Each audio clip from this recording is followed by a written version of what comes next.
조갑제 TV 시청자 여러분, 박관용 전 국회의장님, 지금은 대한민국 수호 비상국민회의 공동대표를 하시고 계십니다.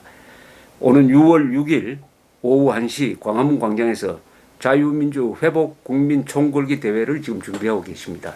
그것을 계기로 해가지고 이 걱정되는 나라 사정을 좀 말씀드리고 있습니다.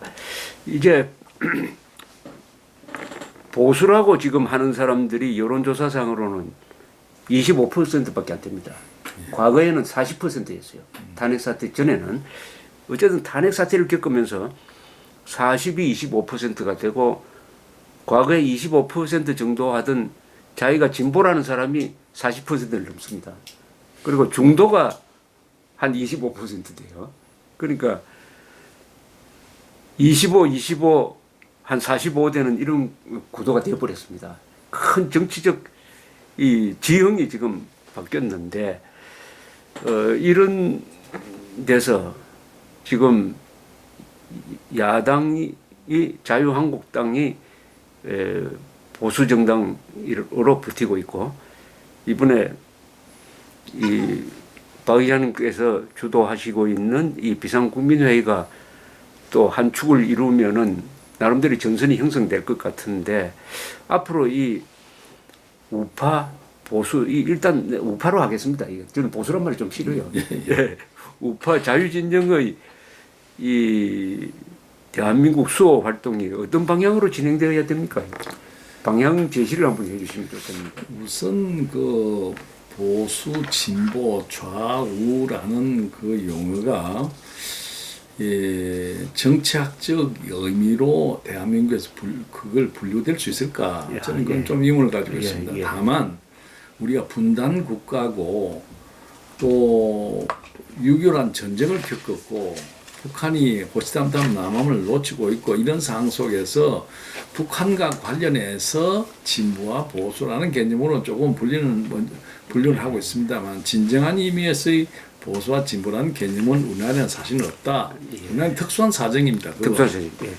그렇게 말씀드리고, 보수가 지금 뭐 상당히 위축이 되고 있다. 뭐 그건 사실입니다. 왜냐하면 촛불 집회를 거치면서 보수 정권이었던 박근혜 대표가 저렇게 몰락이 되고 나니까 사실은 보수라고 하든 뭐 우파라고 하든지 간에 상당히 뭐 몰락했던 것은 사실이고, 좌파가 집권을 또 했고 그분들이 모든 언론과 모든 기관을 장악하고 있기 때문에 보수가 힘이 약화됐다고 하는 것은 사실입니다.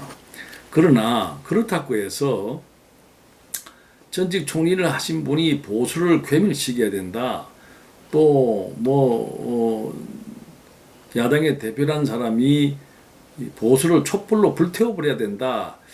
이런 얘기는 정말 정치인으로서는 해서는 안 될 일이라고 생각됩니다. 보수와 진보라는 것은 각기 적대적 관계가 아닙니다. 저는 상호 보완적 의미가 있는 생각들이다. 정치는 생각이 다른 사람들이 모여서 다른 생각을 가지고 토론하고, 그리고 그것을 최대 공약을 찾아내는 것이 정치입니다. 그렇기 때문에 좌파가 없이 보수만 있어도 정치가 잘못돼 가는 길이고, 보수가 없고 좌파만 있어도 나라는 건전한 나라가 될 수가 없는 겁니다.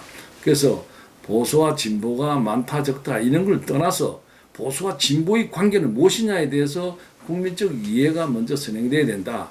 그것이 민주주의의 기본 가치다. 저는 그렇게 먼저 말씀드리고 싶네요. 예. 전번에 이 비상국민회의 창립 때 연설을 하시는 걸 들으니까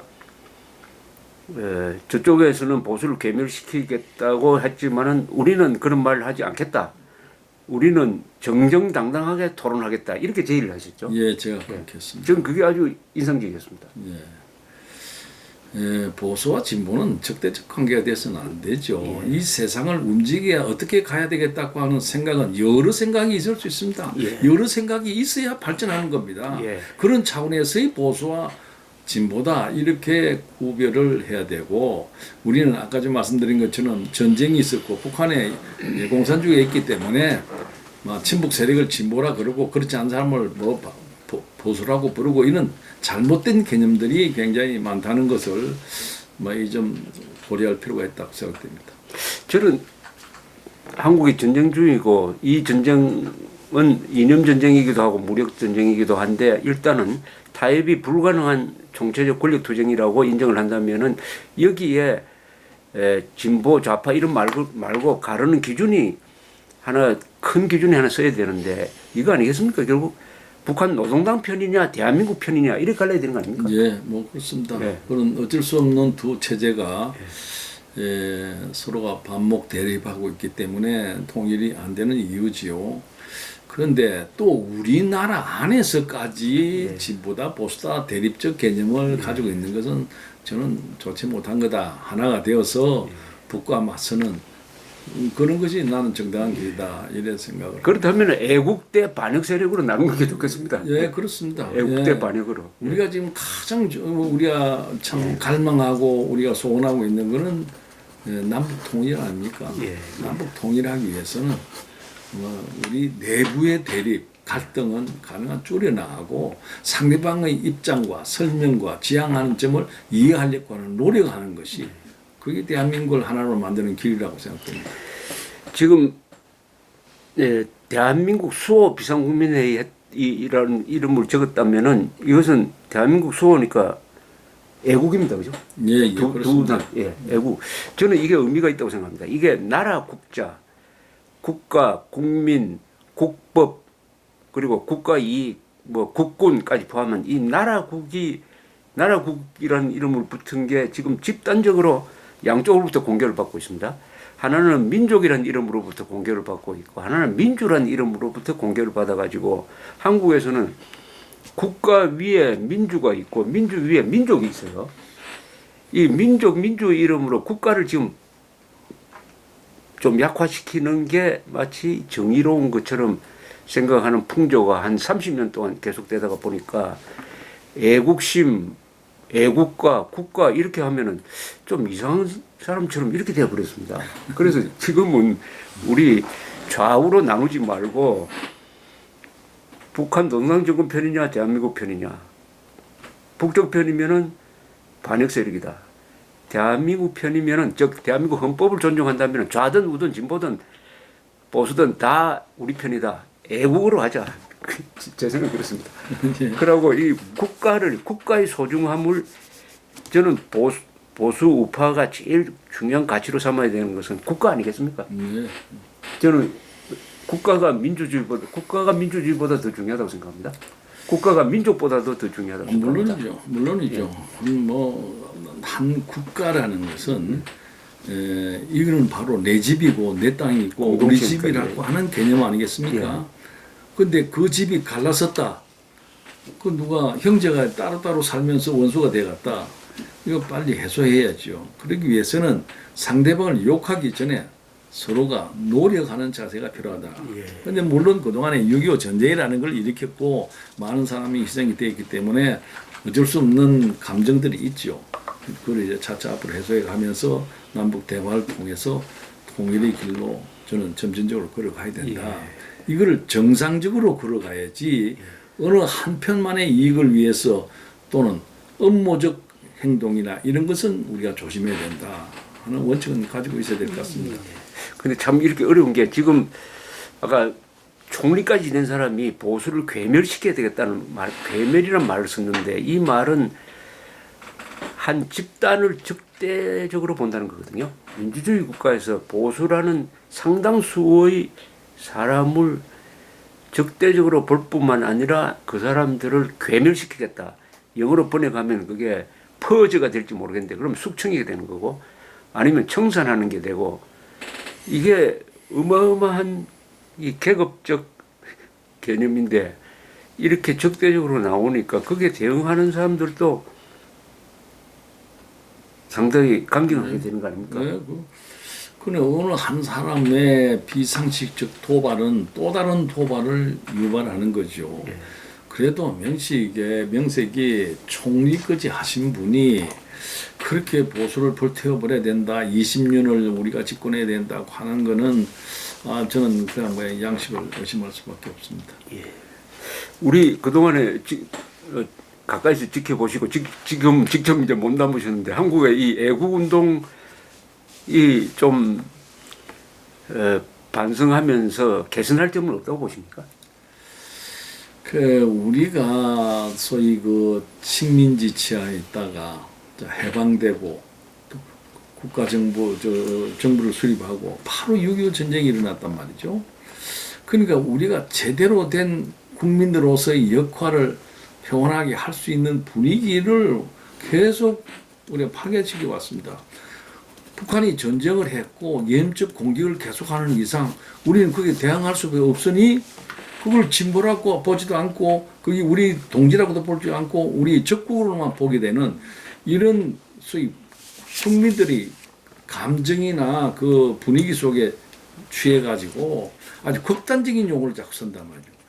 그러니까 우리 사회가 평온한 때가 없고 계속 이제 토발적이고 공격적이고 또 한때는 방어적이고 이렇기 때문에 우리 국민 정서가 제대로 자리 잡지 못했다. 아주 불안한 정세에 있다. 그렇게 보지요. 우리 나라가 안전을 유지할 때 국민의 평상심이 뭐냐에 대해서 그렇죠. 우리 정의를 할 수 있는데 예. 언제나 대치 상황에서 위급한 그렇죠. 상황이 되니까 참 우리 국민들 보고 과연 그 심정을 어떻게 우리가 표현해야 되느냐 정말 참 쉽지 않은 얘기입니다. 저는 이게 원점으로 돌아가면은 이게 공산주의를 제일 정확하게 보고 공산주의와 싸울 수 있는 전략을 구사했던 사람이 이승만 대통령 아닙니까? 그러니까 이승만 대통령이 남긴 문장 몇 개를 보면은 정신이 번쩍 드는 거예요. 그런데 무조건적 평화주의자는 간첩과 같다. 공산주의자는 절대악이다. 호열자와 같다. 인간은 호열자와 같이 살 수 없다. 한반도에서의 남북 대결은 남과 북의 대결이 아니고 김일성 집단과 한민족 전체의 대결이다. 그리고 공산주의자는 본성이 민족 반역자다. 이런 말이 저는 현재에도 적용되는 말이라고 생각을 하는데요. 그래서 아까 제가 이런 겁니다. 남과 북을 애국 세력 대 반역 세력으로 나누면은 반역 세력을 최소화해야 되니까 김정은 북한 노동당의 간부들 김정은 집단을 빼면은 다 우리 편으로 만들어야 되는 겁니까? 그 북한 주민까지 포함한 겁니다. 이런 구도로 만들려면은 첫째 이 남한에서 애국 세력이 반좌파 연합전선을 만들어야 반 김정은 연합전선을 만들어야 된다고 생각합니다. 그러려면은 보수와 중도가 합쳐야 된다고 생각해요. 보수 중도 합쳐야 된다. 그래서 우리 의장님도 주간조선과 인터뷰에서 지난 대통령 선거에서 잘못한 게 안철수, 홍준표가 합쳐야 되는데 그런 움직임이 전혀 없었다고 했잖아요. 그죠? 그때는 시간도 없어가지고 사실. 그러나 그때 합쳤더라면은 아마 문재인 대통령을 당선을 저지할 수도 있었을 겁니다. 산술적으로는.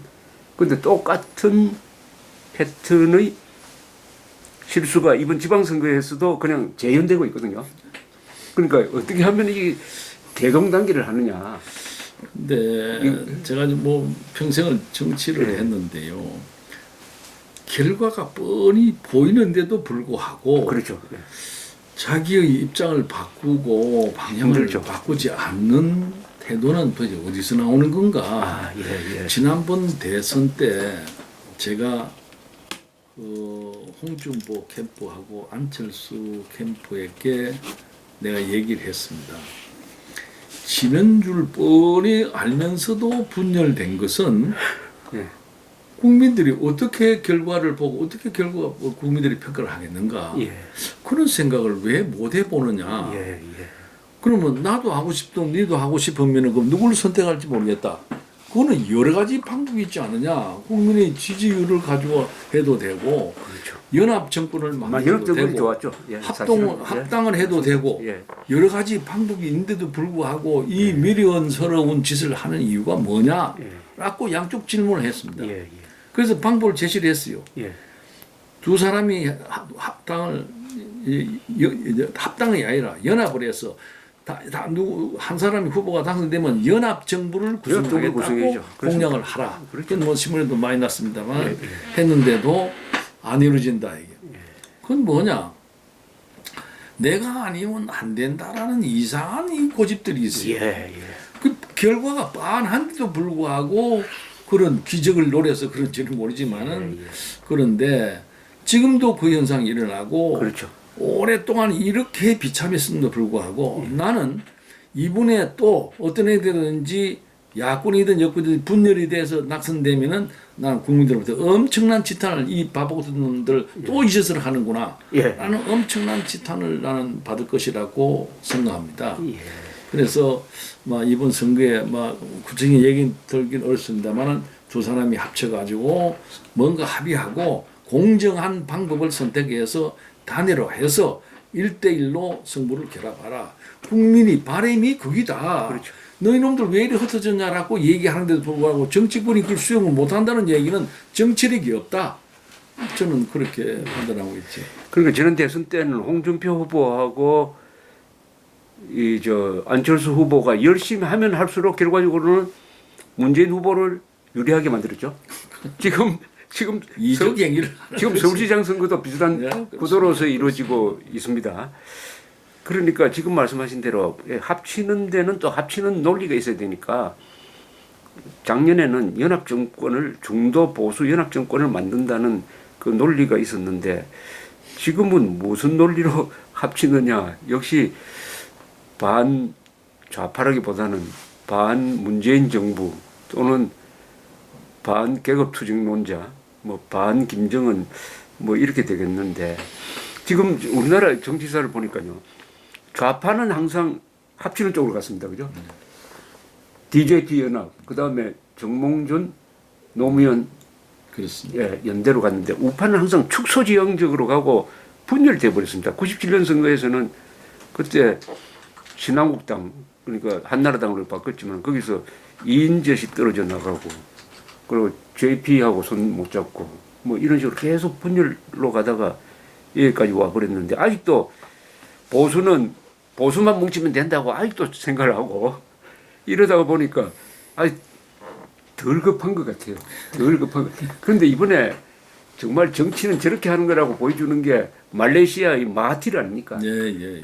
90노 정객이 나와가지고 자기가 감옥으로 보냈던 사람을 과 손을 잡았잖아요.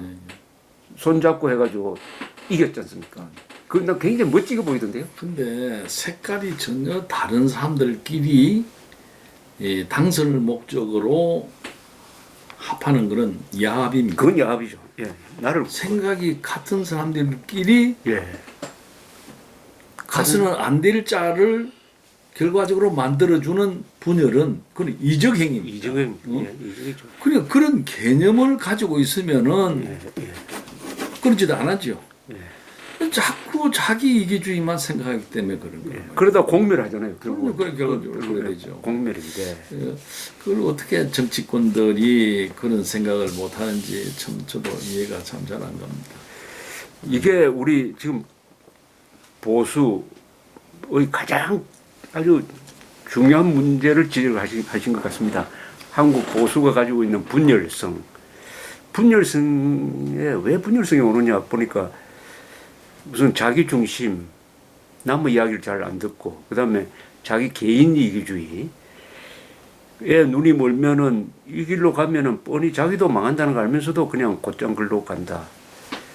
그거 보면은 아직은 한국에서 보수가 공산화 되기 싫으면은 살기 위해서라도 한 덩어리가 돼야 된다.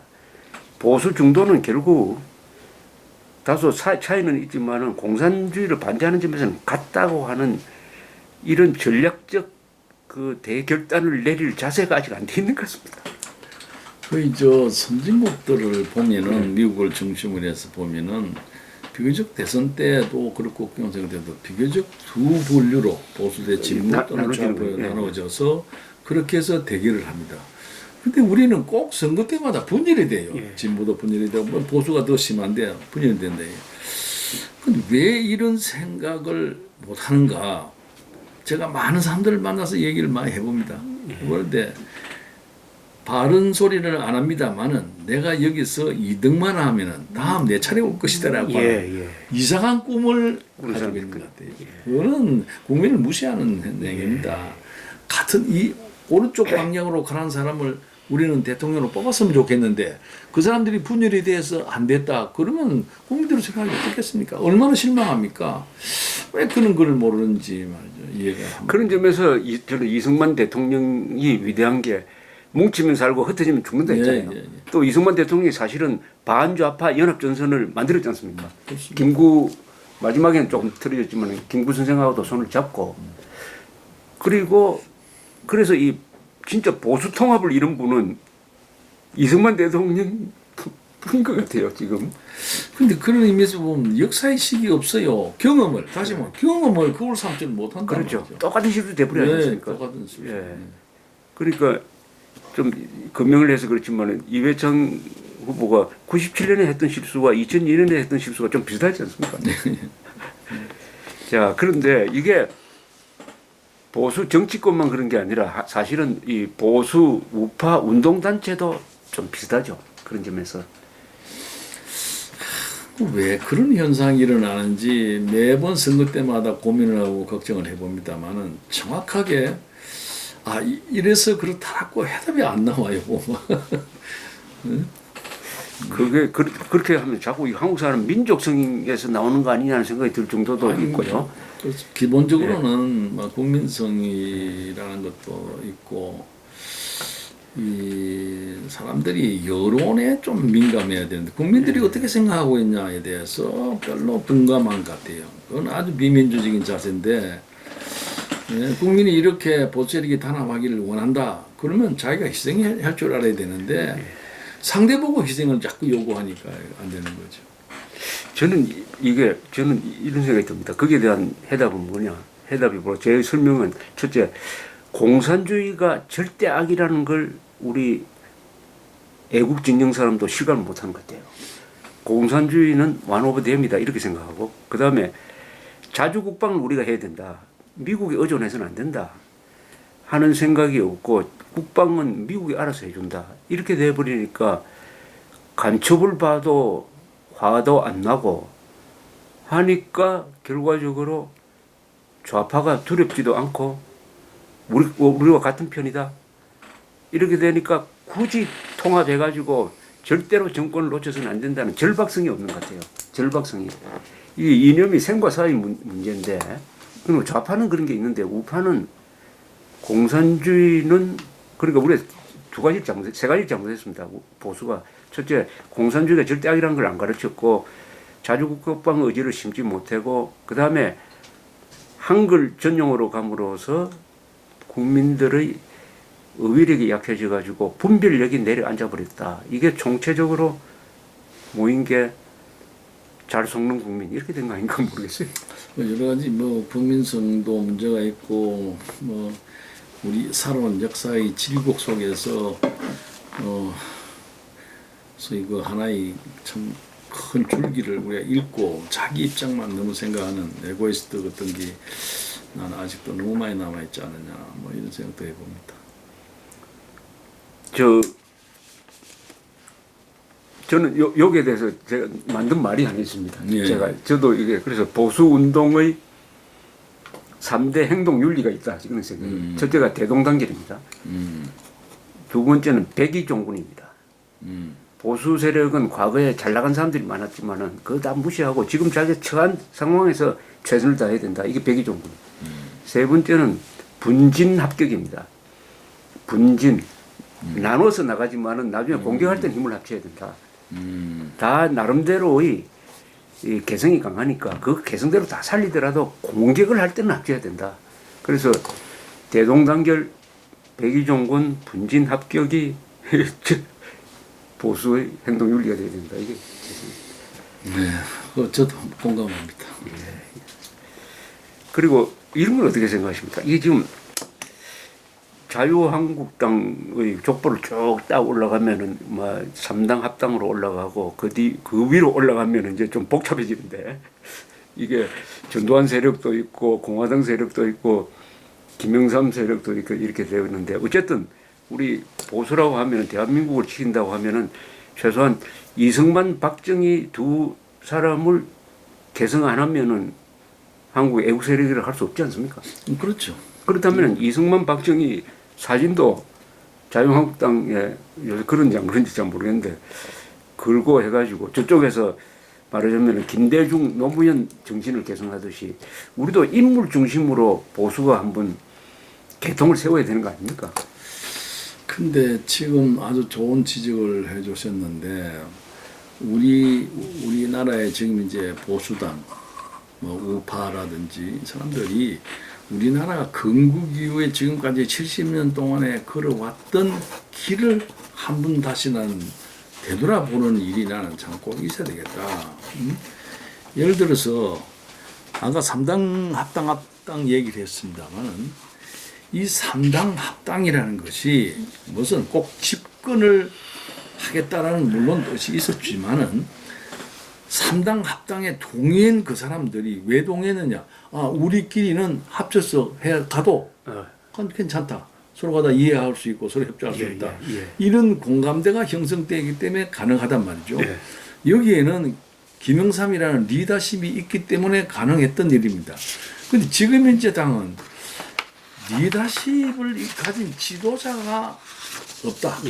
여열막론하고 지금 그게 지금 가장 큰 문제입니다. 리더십 문제. 리더십. 그러니까 뭐 고만고만한 사람들이 지도자라고 나와가지고 앞에 서 있기 때문에 누가 통 크게 확 끌어안는 사람도 없고 그걸 공감대를 형성하고 노력하는 사람도 없고 그래서 정치인의 큰 정치인이 없기 때문에 그렇다. 저는 정치는 저는 한국적 정치는 지도자가 중요한 겁니다. 지도자가 더 중요한 이승만 박사가 있었기에 그게 이제 초기 그렇죠. 정부가 섰고 김영삼, 김대중이라는 사람이 없었으면 이 나라 민주화가 안 됐을 겁니다. 진위멸멸했을 겁니다. 그러니 이제 우리 선배들이 어떻게 이 나라의 정치를 끌어왔느냐에 대해서 특히 북한이라고 하는 상황 속에서 우리가 뭘 어떻게 해야 되느냐에 대해서 좀 자성을 해야 되겠다. 저는 그런 얘기를 자주 합니다. 너 과연 이렇게 가는 것이 제대로 가는 건지 생각 한번 해봐라. 네, 이런 얘기를 자주 하는데 뭐 그런 필요가 있지 않느냐 생각합니다. 자, 그러면은 이게 애국 세력이 다시 이 주인공이 되려면은 지도력을 만들어내야 됩니다. 그죠? 맞습니다. 지도력을 어떻게 만들어낼 것이냐 하는데 저는 이런 생각도 듭니다. 지도자는 있는데 그 사람들을 밀어주는 리더십만 중요한 것이 아니라 따라주는 이 팔로십도 중요한 거 아닙니까? 우리나라는 이 부분이 약하거든요. 리더십이라는 것은 곧 사람들을 끌어모을 수 있는 힘을 저는 얘기합니다. 그러니까 지도자가 얘기를 하면은 그 사람들을 설득시킬 수 있어야 됩니다. 그게 난 리더십이라고 해요. 그게 리더십이 없으니 땅이 지리멸멸이다. 리더십이 나오면 안 된다. 김영삼 대통령이나 김대중 대통령 그 어려운 시기에 앞장서서 말이죠. 목숨을 걸고 싸우고 이런 용기를 보고 많은 사람들이 따랐습니다. 우리 뭉치자 확 뭉치주고 말이야. 대한민국 정치는 지도자의 몫이 굉장히 크다. 그래서 저는 평생을 정치하면서 제일 중요시 여깁니다. 그러니까 이게 한국 사람들 유목민족 계통이라서 그런지 유목민족들이 사실은 지도자가 굉장히 중요하거든요. 그럼요. 지도자가 사라지면 또 바람처럼 흩어져 버리고 하는데 징기스칸이 전 세계를 지배했죠. 그건 징기스칸의 리더십이에요. 그런데 지금 저는 자유한국당에서 열심히 하는 사람들 이렇게 뽑으면은 뭐 홍준표 대표도 잘하고 김성태 원내대표도 단식하면서 잘하고 전희경 의원 그다음에 심재철 국회 부의장 김진태 이런 몇 분들이 있지 않습니까? 그런데 이런 분들이 서로 거기서 또 코어 그룹을 만들고 해야 이게 새가 생길 텐데 각자는 잘하는데 그 안에 말하자면 핵을 만드는지는 잘 모르겠습니다. 그건 바로 당의 지도자가 할 몫입니다. 지도자가 몫입니까? 그렇습니다. 그걸 할 수 있는 지도자와 할 수 없는 지도자들이 우리 정당사를 쭉 보면 그런 걸 할 수 있는 지도자가 없으니까 지리멸멸했고 소수 정당으로 변했고 그런 지도자가 있는 정당 커왔습니다. 그게 그렇습니다. 그런데 요사이 저 4.27 판문점 선언 이후에 저는 홍준표 대표가 페이스북이라든지 연설이라든지 하는 걸 통해서 이 브레이크를 걸고 있는 거, 그것 때문에 지금 욕을 많이 먹고 있습니다만은 그분 이야기대로 보면은 남북한에서 자기가 제일 욕 많이 먹는다면서. 그러나 나름대로 글을 쓰는데 굉장히 논리가 있어요. 논리도 있고, 말하자면은 문재인 대통령을 챔버레인에 비교하고 자기를 처칠에 비교한 건 아니지만은 처칠과 같은 그 역할을 하는 것 같아요. 같은데 거기는 상당히 뭐 체중을 실어서 하는 것 같고, 최근에 트럼프 대통령한테 보내는 한나라당의 입장서는 매우 잘 쓴 글이었습니다. 매우 잘 쓴 글. 그렇다면 저는 홍준표 대표도 그런 투쟁을 통해서 지도자로 클 수 있다고 봅니다. 아니, 이런 상황에서 지도자가 만들어지는 거 아닙니까? 예.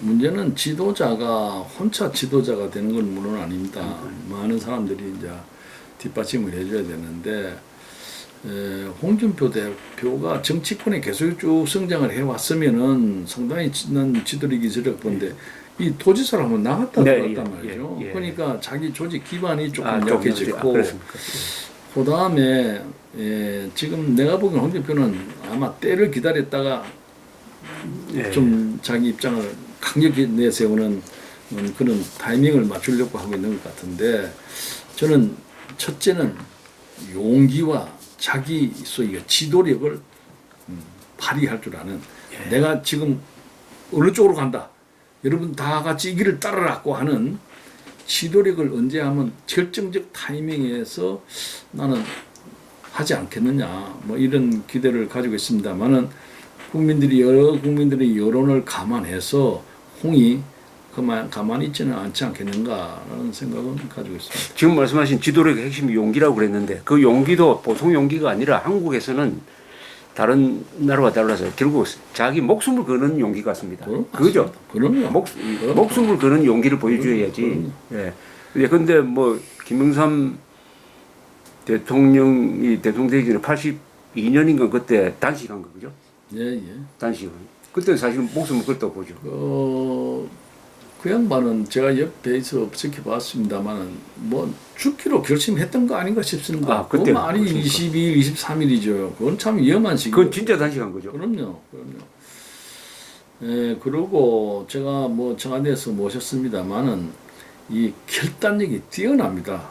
이 대한민국 정치는 참 복잡하게 남북 간의 문제, 국제 문제 이런데 자기가 며칠 밤을 새더라도 고민해가지고 3일 후 4일 새벽에는 딱 결심하고 나가는 그 자세가 난 뭐 옆에서 참 놀랐는데, 이 지도자는 그런 결단력이 있어야 됩니다.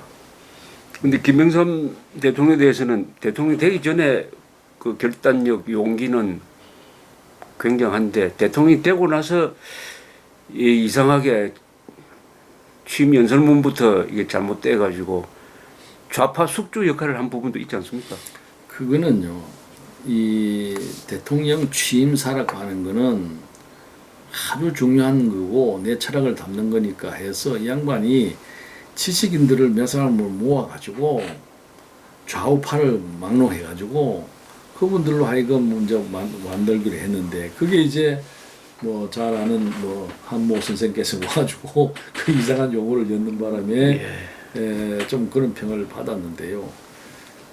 대통령이 당선되면서 있었던 몇 개월 동안 제가 옆에 있었으니까요.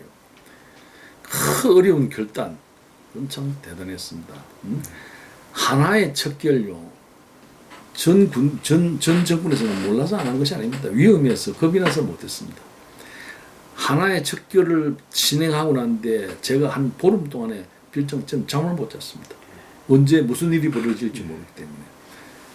그 실명제라는 게 얼마나 잘못하면 경제가 뭐 그렇죠. 넘어지는데도 불구하고 그걸 결단을 내는 문제 뭐 등등 해서 저는 지도자가 얼마나 지도자의 결단이 중요한가를 몸소 제가 체험한 사람입니다. 당시. 근데 이 부분은 우리 박관영 비서실장님께서 말씀을 다 못하실 부분도 있고, 저는 그 시기에 있었던 다른 일이에요. 근데 12.12 사건 5.18을 다시 역사에 묻지 않고 다시 재판정으로 불러내가지고 소급입법 해가지고 한 거. 물론 그때는 비서실장 아니었지만은 그 다음에 상해 임시정부에서 문민정부로 바로 현대사의 정통성이 바로 넘어온다. 이런 이야기 한 게. 그 다음에 저기 있었던 중앙청 건물을 일제 잔재를 해가지고 없애버린 거. 이런 게 결국은 북한의 민족주의 공세, 사실은 가짜 민족주의인데 가짜 민족주의 공세에 김영삼 대통령이 넘어간 거 아니냐 그런 생각이 들어요. 근데 그건 말이죠. 그 총독 건물을 파괴할 때 제가 대통령 1인자 말씀을 했어요. 나쁜 역사도 역사이기 때문에 그걸 교훈 삼아서라도 그냥 두는 것이 좋습니다. 그럴 때 대통령이 박 실장은 일본 놈들이 만들어 놓고 일본 놈 관광객들이 와서 그 앞에서 사진 찍는 장면이 보기 싫지 않소? 내가 그러더라고요. 그게 그런 거의 결단은요 옳고 그름의 문제가 아니라 사람들의 생각의 차이다. 내하고 김영삼 대통령하고는 그런 차이가 있구나 하는 거를 제가 느꼈어요. 그게 참 이상합니다. 관광객 찍으면은 뭐 관광객 많이 와서 좋다고 그래야지. 그걸 기분 나쁘다고 하면은 더구나 그 건물은 그래서 그 건물을 철거할 때 예. 그 총무수석이 지금 막 크레인이 와서 막 부십니다. 예. 실장님 내려와서 한번 보시지요. 역사적인 순간을 보시죠. 그래서 뛰어내려갔습니다. 이렇게 그 청기와 파란 색깔 그 청와대죠, 그는 지금. 그렇죠. 그 옛날에 우리보다 그 전에 대통령들이 청와대 지구했던 본관, 예, 예. 그 총독관 총독관직이었으니까. 관제죠. 예, 예. 근데 보니까 현관에 그 산데리아 조그마했습니다. 산데리아가 뭐 건물이 작으니까 산데리아가 눈에 싹 들어오고 그래요. 그래서 내가 스톱 정지해가지고 저 산데리아를 떼라. 그리고 청기와 기발을 몇 장 떠들어 남겨라. 왜냐? 이것도 어쨌든 역사의 유물이 하나 될 테니까 해놓자. 그 제가 그걸 가지고 있습니다. 언젠가는 뭐 도서관에 뭐 방문을 기증하려고 그러고 있는데 우리가 역사를 어떻게 보느냐 또 어떤 지나간 역사를 갖다가 어떻게 재단하느냐 하는 거는 그 시대 상황에 따라서 다 달라질 수 있을 겁니다. 그러나 당시 대통령은 일제 잔재를 없애고 대한민국의 정통성만 유지해야 되겠다라는 욕심과 더불어서 나는 잘못된 역사도 역사니까 기록하자는 예. 두 견해가 충돌이 되고 제가 그런 여러 번 일이 있었습니다. 그런데 그 충돌을 대통령이 토론으로 받아준다는 것에 대해서 나는 고맙게 생각했죠. 그 지금 말씀하시는 지도력의 문제의 핵심이 결국 지도자가 목숨을 거는 거다. 더구나 한국에서는 이게 미국이나 유럽처럼 무슨 합리적인 정치가 이루어지는 것이 아니고 독재적 탄압도 있을 수가 있고 뒷조사도 막 하고 남 약점 잡아가지고 정치적으로 매장시키려고 하는 이런 움직임도 있는 이런 살벌한 데서 정치 지도자는 목숨을 걸어야 한다. 그 말이 지금 두 번째 이 파트의 결론인 것 같은데. 예, 그 목숨 지도자는 아무나 하는 게 아닙니다. 아닙니다. 그렇죠. 국가를 살린다는 것은 정말 그는 그 시대에 맞는 지도자가 있을 때 가능한 일입니다. 그런 점에서 이승만, 박정희 다 목숨 건 예, 사람이 예, 있고 그렇습니다. 예. 그런 점에서 김대중, 김영삼 다 목숨 걸었던 사람이다. 이게 아주 심플하면서도 참 중요한 말씀인 것 같습니다. 한번 조금 이 시대에 참 더 훌륭한 지도자가 왜 안 나오는가 간절한 소망입니다. 저한테는. 아니 상황이 지도자가 나올야 될 정도로 각박하지 않아서 그런 거 아닙니까? 벼랑까지 안 갔어요. 여유가 있으니까. 뭐 지도자가 언제 출연하느냐는 문제는 뭐 여러 가지로 해석될 수 있는데 어쨌든 지도자가 곧 나올 것 같은 예감은 있습니다. 왜 누구를 예청해서 하는 것이 아니라 우리가 이렇게 너무 지리멸멸해 그렇죠. 있기 때문에 그렇죠. 상황이 많죠. 그리고 상황이 너무나 절박하고요. 예, 그렇습니다. 사실은 이게 체제 문제는 이게 자기 생존과 관계되는 문제니까 그걸 국민들이 느낄 때 그 중에서 아주 용감한 사람이 깃발 들고 나올 것이다. 이런 생각도 듭니다. 일단 좀 쉬었다가 또 한번 하시죠. 예.